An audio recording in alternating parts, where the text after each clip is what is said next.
Russia vetoing a UN measure to investigate chemical weapons in Syria. Just months ago, dozens died in an attack there. The White House saying the veto is protecting the Assad regime and terrorists. Russia's UN ambassador even defending the veto. We recommend that you perhaps take a look at this from a different standpoint. Will the Security Council standing be bolstered if, as if nothing happened, we extend the life cycle of a structure which for 2 years consecutively has rubber-stamped baseless accusations against Syria? Joining me now, Director of Foreign Policy Research for Brookings Institution, Michael O'Hanlon. Thank you, Michael, as always. Nice. Thank you, Julie. As the president of Syria, Bashar al-Assad is one of the world's worst offenders of the massacre of his own people. How, then, do we deal with this situation? Well, Ambassador Haley is certainly right. There's no defense for the Russian veto. On the other hand, you could also point out that most of the killing in Syria is not from chemical weapons.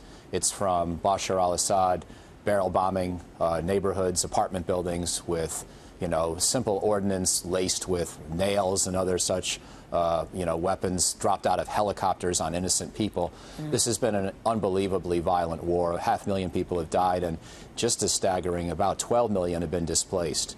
So, as you know, President Trump has said, listen, let's prioritize. We can't do everything here. We've got to defeat ISIS. That's got to be our top goal. And that's sort of what's been happening during 2017, which had begun probably in the latter months of the Obama administration. But now we're at a real turning point. If we just give the green light to Assad, I think what he'll do is keep on attacking and try to go after the Kurds and others, some of the people who have helped defeat ISIS. He wants his whole country back, and he'll use any tactics he can to consolidate control. So I think we need a broader strategy to figure out how to protect some of these innocents, like the Kurds, as ISIS is finally defeated. If not, we're going to see more of the atrocity, and it won't usually involve chemical weapons, but it'll be just as heinous. Yeah, in dealing with North Korea, for example, we have to put pressure on countries like Iran, or we have to put pressure on China when dealing with North Korea. Here you have a situation where we need to put pressure on Russia. I mean, Russia has basically backed this regime and denies a lot of it. And now you have the Joint Investigative Mechanism. It's called JIM, which is supposed to be investigating chemical weapons. That was created 2 years ago after UN investigators said that they discovered both the Syrian government and ISIS were using chemical weapons in Syria. Russia calls these claims, and I'm quoting, nonsense and baseless, which puts the U.S. in an even further difficult position since Russia has repeatedly protected the Assad regime for years. What does the Trump administration do about this?